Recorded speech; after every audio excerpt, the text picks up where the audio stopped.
Recruiting chaos has hit Boston College at the quarterback position, but they could end this class with a truly special quarterback prospect.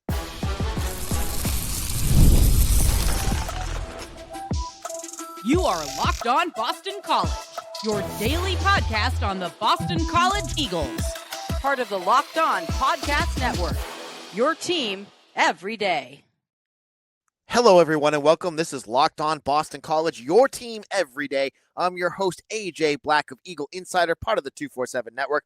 I've been covering Boston College for over a decade. If you're looking for the latest in Boston College news, analysis, and details on your Eagles, you are in the right place. Locked On Boston College is a free daily Boston College podcast available on YouTube or wherever you get podcasts. Today's episode is brought to you by Game Time. Download the Game Time app, create an account, and use code LOCKEDONCollege for $20 off your first order. On our show today, I have a really interesting idea for BC basketball after this weekend. I'll explain what that is. The defensive tackle position could be getting a huge boost from BC. They had an official visitor. I'll explain who that is and why I think this is a big thing for BC. And then on the other side, could we be losing one of our biggest offensive linemen? I'll explain who that is. And then we need to talk about the quarterback position because it has undergone quite a bit of change in terms of the transfer portal and on the recruiting trail. Let's get into that.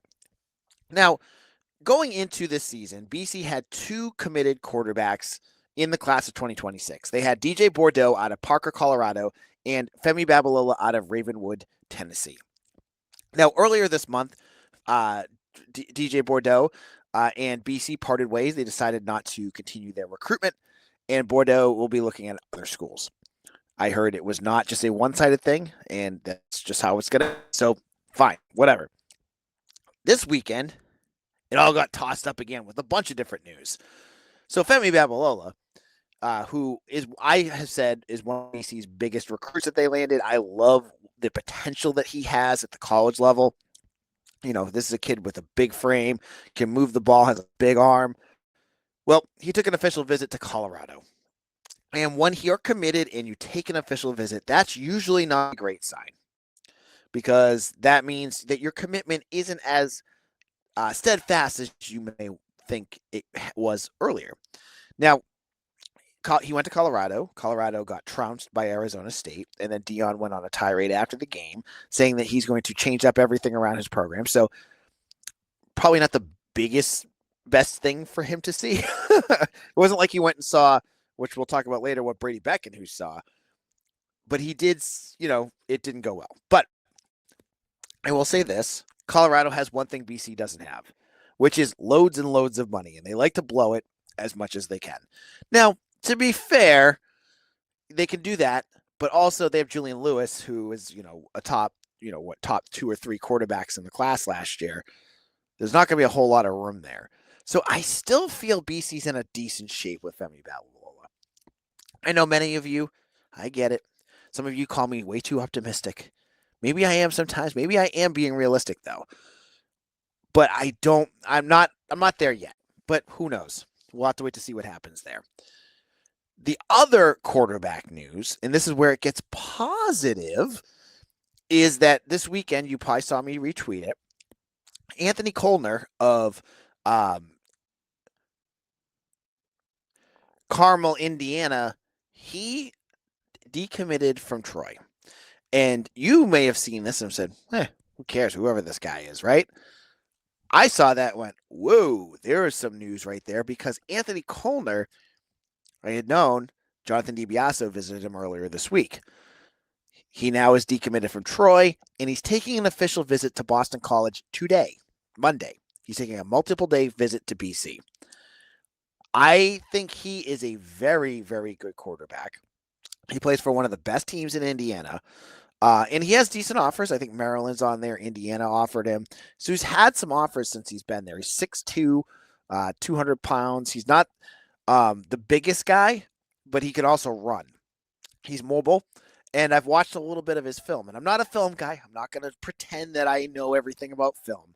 But what I noticed watching him was that he ran a system that was more similar to what Bill O'Brien does at BC than what DJ Bordeaux did. Bill O'Brien, when it's working, has a lot of quick reads, a lot of quick throws, and you need a quarterback that can process that quickly. That's what Coellner does. Bordeaux did a lot of he didn't have that kind of arm. It was a different style of offense. I think he'll work well in a college style, with a little bit more gimmick to it. I think Coellner work more in C style. So he does a lot of that, and he's mobile. So he can run the ball a little bit too. So that's a kind of a combo thing here. So what does this mean? Coellner is not I know we have some very skeptical BC fans out there. And some people think like, oh, this is them trying to already move on from Femi. This is not about Femi. BC has been on Coellner for a while now. This is to replace Bordeaux. I think the end hope here is that BC lands Femi Babalola and Anthony Coellner. That is the end game that they're shooting for here. So I think if this official visit goes well, you land Coellner. Then you have to fend off Colorado. If it's just a money thing, Femi would go. There's nothing BC can do about that. Colorado has bags and bags and bags, and that's what Dion sells. He sells the flash. He sells that kind of thing. Good for you if that's what you want. I think Femi has had a good relationship. He was at BC this fall. He took an unofficial visit. I think it was the Notre Dame game. And, I think he values those coaches. So I don't have this on flip alert yet. It could get there. I don't think that there's a chance that everything falls in place and you get your two quarterbacks. So Coellner is the one we're going to be watching for. We'll have, hopefully, we'll have some good news about that soon. Now, this isn't the only recruiting news that we have. In our second segment, I'm going to tell you about a defensive tackle that BC had on campus this weekend and why I think this would be a great get for Boston College. I'll explain who that is in just a moment.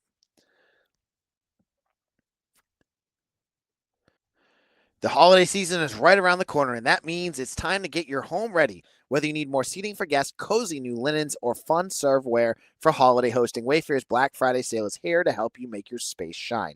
And the best part, you don't have to wait. Wayfair's Black Friday deals are happening with up to 70% off from everything from sofas to spatulas. I am always looking for new holiday gear for my house. I love to get decorations, things that make my holiday themes in my house step up, get to that next level. Wayfair has that all. So don't miss out on early Black Friday deals. Head to wayfair.com now to shop Wayfair's Black Friday sale for up to 70% off. This is a great way to get your Christmas and holiday shopping going starting early. Head over to Wayfair. That's WAYFAIR.com. Sale ends December 7th.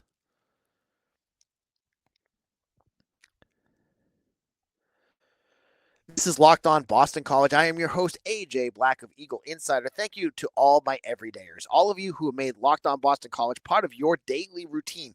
Thank you so much to also all of you who have made us your first listen. If you take your time out to make Locked On BC your first listen, you find that maroon and white icon and hit that every morning. Thank you so much. Now, let's get into some more recruiting news. And I got some good recruiting news, too. Last one was pretty good, but I can sense that this probably some of you are going to go, AJ, that all just sounds like Femi's leaving. And I get that. I'm not going to argue with that. I am going to say, though, that BC brought in a recruit that had offers that kind of blew me away. They brought in defensive tackle Cameron McGee out of Grayson High School in Georgia for an official visit this weekend. Now, McGee is a 6'3", 330-pound defensive tackle. Whoa, that's a big kid. 6'3", 330 pounds. Yeah, get him here.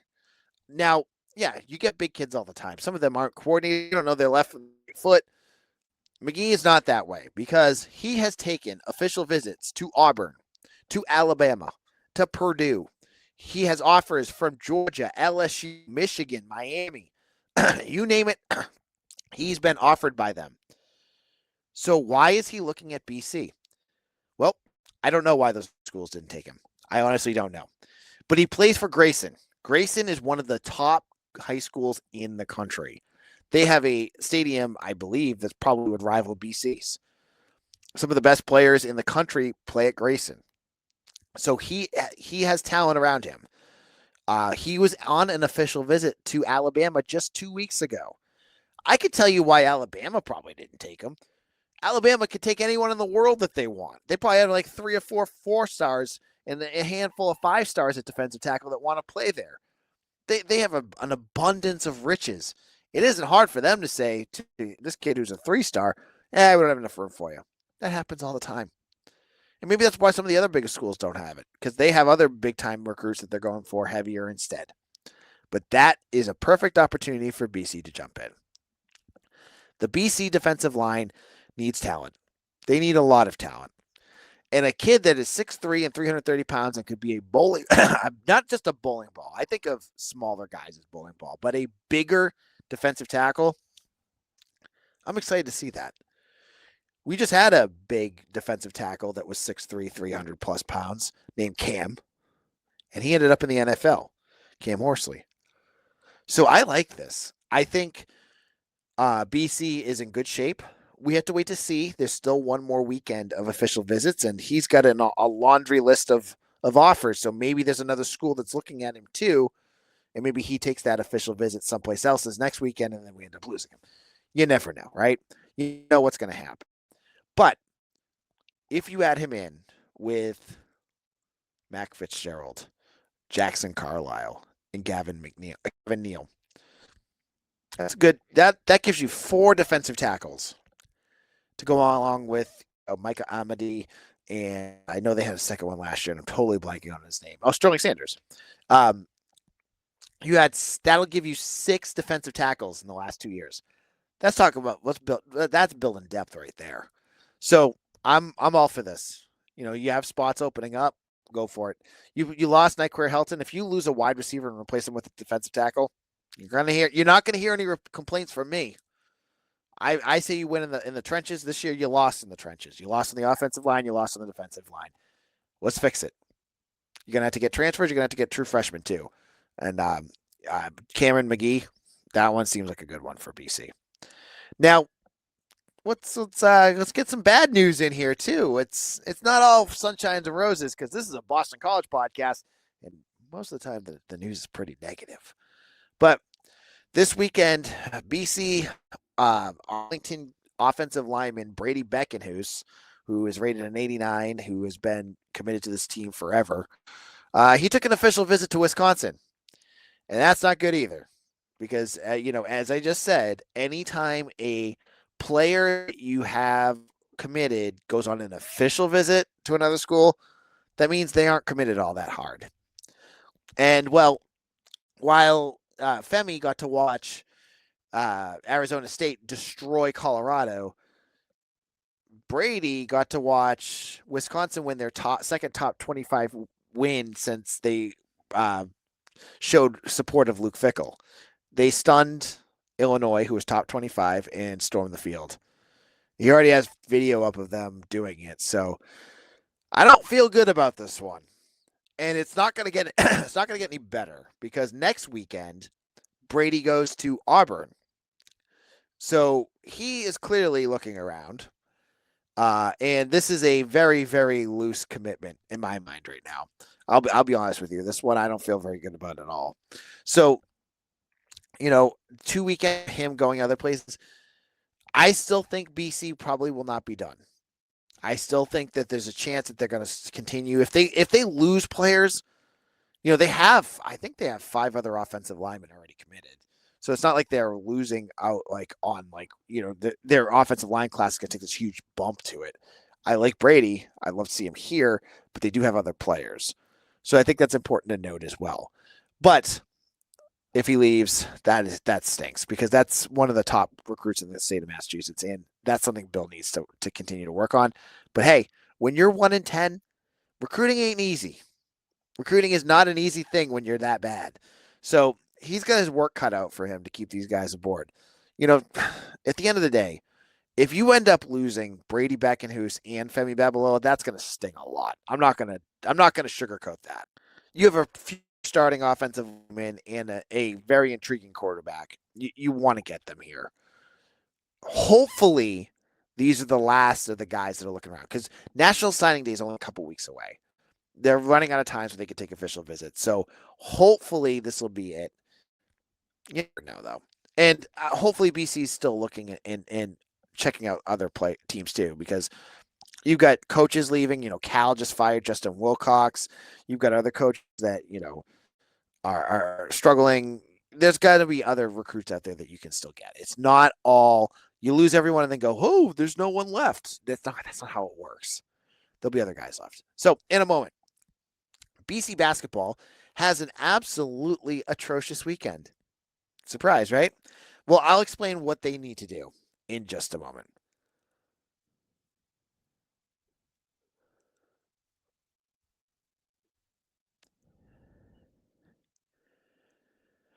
College football is back, and I couldn't be more excited. The tailgates, the rivalry, the energy in the stand, there's just nothing like it. But let's be real. Actually getting tickets can feel more like a battle than the game itself. Endless queues, hidden fees, prices jumping at checkpoint. That's why I use Game Time, the app that gives the advantage back to fans. It's the easiest way to score last-minute tickets at the best prices with no surprise fees. What you see is what you get. I use Game Time to get tickets for my family for the UConn game. Yeah, I know. And, well, we got 9 tickets for them easily the week before the game at a great price with the fees included. So it was not a surprise. I could see where we're going to sit. Got it all settled. So take the guesswork out of buying college football tickets with Game Time. Download the Game Time app, create an account, and use code LOCKEDONCollege for $20 off your first purchase. Terms apply. Again, that's promo code LOCKEDONCOLLEGE for $20 off. Swipe, tap, ticket. Go download Game Time today. Wrapping up things here at Locked On Boston College, I am your host, AJ Black of Insider. And this weekend was rough. It's been kind of par for the course for BC sports recently, right? Hockey, they got a good win before they got shut out against Maine. Well, basketball, they had the Charleston Classic this weekend. And I'd rather do the Charleston than watch what we saw this weekend. And believe me, you don't want to see me doing the Charleston. Because BC went 0-2 in this multiple team tournament and finished in last place. I don't know what to do with this team anymore. The first game, BC manages to score 49 points, including I think they scored 16 points in the second half to lose by 10, 59-49 to Davidson. Another game highlighted by Donald Hand being able to shoot the ball well. Just, bad scoring in the second half. They just could not. They had more turnovers than field goals in the second half. That was frustrating. Sunday, BC plays Tulane, and they lose in overtime 93-90. Now, let me set the stage. Here for what happens on the last play of regulation that sends us to overtime. And it looks like a great play, but let me give you some context. So with 3 seconds left, BC inbounds the ball, and they throw it to Bodden Kapke, who's 40 feet away from the hoop, who launches up a 3-pointer and hits it. Great highlight film play right there. But I watched that, and I said to myself, is that the best play that Earl Grant could figure out? Was to have your 7-foot center shoot the ball from almost half court to tie the game. Guess that's what we had to do. Well, you go to overtime. BC can't play a lick of defense, and they lose. On top of all that, Jason Essa didn't play because of internal something. I forget how he said it, but Mike Sidley asked him about it. He said, it's an internal issue. And Earl Grant said, we're dealing with something internal. I'll make that decision with the next 1 or 2 days. And when asked to expand, he said, no, sir. So who knows what that is? But he ain't playing, and you were down one of your stars or good bench players. So what do you do about BC basketball? Again, I am not going to break down the games. I don't care. You all know, you've watched enough Earl Grant basketball over the last 5 years to know exactly what those games look like. Poor offensive sets, terrible three-point shooting, boneheaded plays down the stretch, questionable uh, sets for your offense, and rotations that make no sense. It's the same thing that we've been talking about for 5 years. So I don't need to do that for every game. But I will say this. As BC sits at 3-4, as this season is already gone and we're not even at Thanksgiving yet, that what BC needs to do right now is fire Earl Grant and put Steve Smith in as the head coach for the rest of this year. I am done watching BC basketball. I don't care to watch them flub around and make every game virtually unwatchable. You need to show the fans that you care. Earl Grant is a nice guy. I am not saying that he's a bad guy. I don't want to see him lose his job because that's a mean thing to do. I'm just saying from a programmatic perspective, you need to jolt something into this program because right now they're dead. You have nobody who can shoot the basketball effectively. You have guys that go through spurts, like Chase Forte had like 10 points in a row. But you have your star player, who I've already harped on enough, Donald Hand, who can't consistently do anything. He's back to playing hero ball. You have a coaching staff that needs to figure something out. So you're not making the tournament. You can play for other things. If things don't change right now, there's a very, very good chance BC goes 0 for the ACC. Look at the teams that they're going to have to play against. Duke, this team is not beating Duke. Louisville, this team's not beating Louisville. NC State, this team's not. You go down the entire conference, every team is getting better or figuring things out except for Pitt. And that is not good. But you could, if you just you don't need to hire a new coach right now. Get rid of Earl Grant and put in Steve Smith and let him try it out. Let him do what he thinks is right. And maybe something will spark. Maybe you can get to the ACC tournament. Because again, right now, you're going to be one of the teams left out for the second year in a row.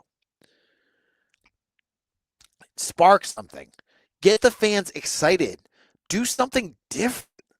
Because right now, you have a handful more of out of conference games. You're going to probably beat UMass and maybe, Fairleigh Dickinson or something like that. And then you're going to go 0 for the ACC and the season's over again. And then all the players are going to leave. If you move from Earl Grant right now, maybe figure something out. Maybe Steve Smith's the answer. I don't know. But right now, Earl Grant clearly is not. He has not done a thing to help this team this year. They are just listless, and every game is painful to watch. So this is AJ being angry. Yep, I get to be angry every now and then because that's my job. And I watched them, again, lose 2 games this weekend that with the right mind frame, they should have won both of them. But they didn't. So now BC is 3-4, and everything is falling apart, and the house is on fire, and it's terrible. It's terrible. So that's my thought. That's my idea. Show the fan base that you care. Show the players you care, and make a move now. Don't wait till the end of the season. Don't wait till 7-20 or whatever this season is going to turn into. Make a move now. On tomorrow's show, we'll talk about Syracuse, who lost 70-7 in Notre Dame. We'll have Mitch on. We'll have him on later this week and talk all about everything going on in that. Follow me on Twitter at AJBlack247. Check me out on Instagram, on Blue Sky, on Threads, and on TikTok. And check my written work on Eagle Insider. Thank you all for joining me. And I also want to shout out again to Brett Ryder for my What's Up Trevor shirt. I had to wear it today. And I'll see you all again tomorrow for another episode of Locked On Boston College, your team every day.